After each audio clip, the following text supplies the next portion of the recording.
Baik, fitnah berikutnya, fitnah harta, yang di mana Rasulullah SAW berkata, Inna likulli ummatin fitnah wa fitnatu ummati al-mal. Setiap umat ada fitnahnya dan di antara fitnah umatku adalah harta. Nabi menamakan harta adalah fitnah. Dalam hadis kata Rasulullah SAW, Mal faqra akhsha alaikum, walakin akhsha alaikum an tubsata alaikum ad-dunya, fatanafasuha kama tanafasuha. Kama busitat ala man kana qablakum fatanafasuha kama tanafasuha fatuhlikukum kama ahlakathum. Tidaklah kemiskinan yang aku khawatirkan menimpa kalian, tapi aku khawatirkan dibukakan dunia bagi kalian. Sebagaimana telah dibukakan dunia bagi umat-umat sebelum kalian, maka kalian pun berlomba-lomba untuk mengejar dunia tersebut sebagaimana umat sebelumnya berlomba-lomba mengejar dunia tersebut. Maka dunia tersebut membinasakan kalian sebagaimana mereka dibinasakan. Ini khusus bagi orang-orang yang duitnya banyak, terfitnah dengan harta yang banyak. Ketidakhadiran dunia membuat orang lalai dari mengingat Allah Subhanahu wa taala. Mulai beli ini, beli anu, beli ini, beli anu, jalan sana, jalan sini. Waktunya habis untuk mikirin bangun ini, bangun ini terus. Yang kata Allah, alhaakumut takatsur. Sikap berbanyak-banyak telah melalaikan kalian hatta zurtumul maqabir, sampai kalian masuk dalam liang lahat baru sadar. Maka kita hidup di zaman yang fitnah dunia luar biasa. Marketing luar biasa. Barang-barang mewah kita bisa lihat, akses kita lihat di pasar-pasar online ya. Tinggal kita lihat ya. Tertarik pengen beli ini, pengen beli itu. Apalagi konten-konten YouTube banyak sekali memamerkan kekayaan. Lihat anak-anak kita sekarang belajar sama konten-konten seperti itu. Pikirannya dunia. Sampai anak kecil bisa ngomong pengen beli Lamborghini. Subhanallah. Lamborghini itu apaan saja kita enggak ngerti, anak kecil ngerti. Ada mobil mewah namanya mobil apa? Lamborghini. Dari mana? Dari YouTube. Belajar kemewahan jauh dari kehidupan qanaah dari YouTube. Itu konten yang menarik sekarang, viewersnya banyak. Akhirnya mengajari generasi muda kaum muslimin pikirnya dunia. Dan itu yang terjadi. Oleh karenanya di antara fitnah yang berbahaya adalah fitnah dunia. Ya akhi, harta itu manis ya. Dunia itu manis. Manis dirasa, enak dipandang. Siapa yang tidak suka dengan harta? Semua suka dengan harta. Wa tuhibbunal mala hubban jamma, dan kalian mencintai harta dengan kecintaan yang dalam. Wa innahu lihubbil khairi la syadid. Sesungguhnya manusia itu sangat cinta kepada harta. Maka waspada, antum jangan atau kita jangan semangat mencari harta sehingga kita tidak lagi melihat aturan halal dan haram. Gara-gara pengin harta banyak, yang syubhat kita embat, yang haram kita ambil. Anda akan dihisab oleh Allah Subhanahu wa taala dengan dua pertanyaan pada setiap harta yang Anda miliki. Min aina iktasabahu wa mimma anfaqah. Dari mana dia dapatkan, ke mana dia habiskan. Terlalu banyak contoh di zaman ini. Saya tidak berbicara orang awam, saya bicara untuk orang udah ngaji. Ya akhirnya gara-gara pengin harta yang banyak, mereka masuk dalam ranah syubhat, bahkan ranah yang haram. Mereka tidak peduli. Yang menyedihkan hati kita, yang seharusnya orang-orang ngaji, apalagi ustaz-ustaz memberi contoh tentang memilah-milih dalam harta yang halal, jangan memilih harta haram. Terkadang mereka juga terjatuh dalam harta yang haram hanya karena ingin dunia. Ini menunjukkan bahwasanya begitu mudah manusia terfitnah dalam fitnah dunia. Maka waspada. Kalau sudah haram, tinggalkan. Allah akan kasih dari jalan yang lain, yang halal. Kita berusaha mencari harta dengan cara halal, dengan cara haram, hasilnya sama. Hasilnya sama. Depan kita ini ada cara haram, sepertinya untung 5 miliar misalnya.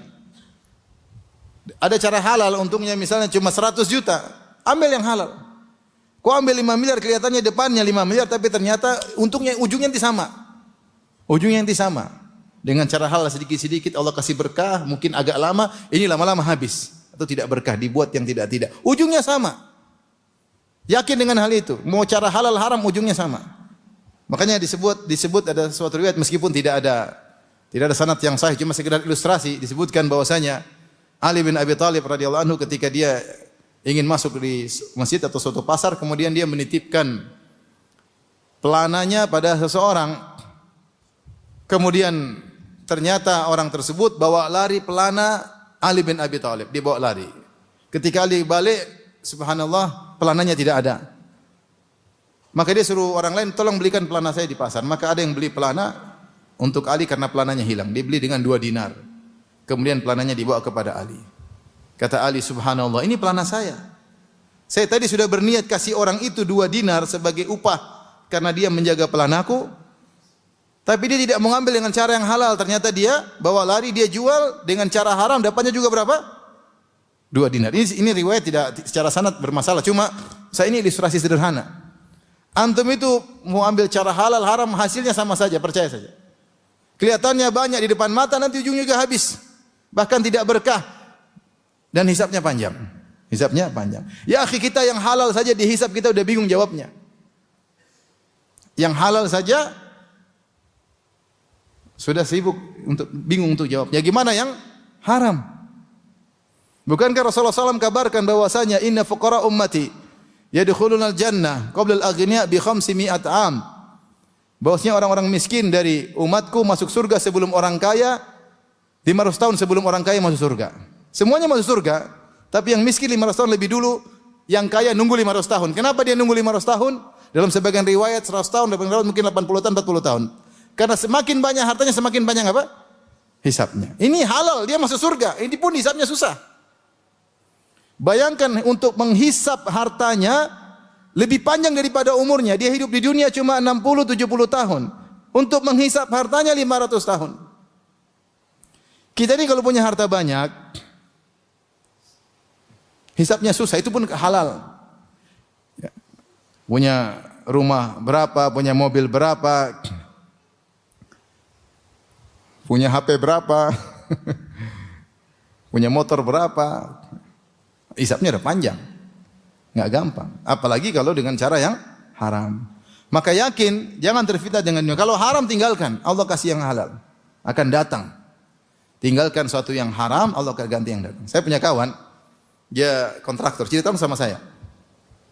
Dia menjalani suatu proyek, kemudian proyek dia ditolak karena tidak mau diterima kecuali harus nyogok sana nyogok sini dan harus memberikan uang untuk korupsi intinya. Dia tidak mau.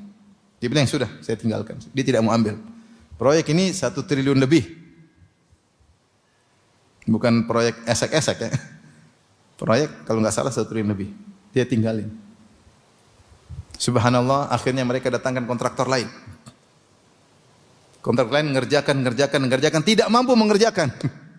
Akhirnya dia dipanggil lagi untuk mengerjakan tanpa ada korupsi sedikit pun.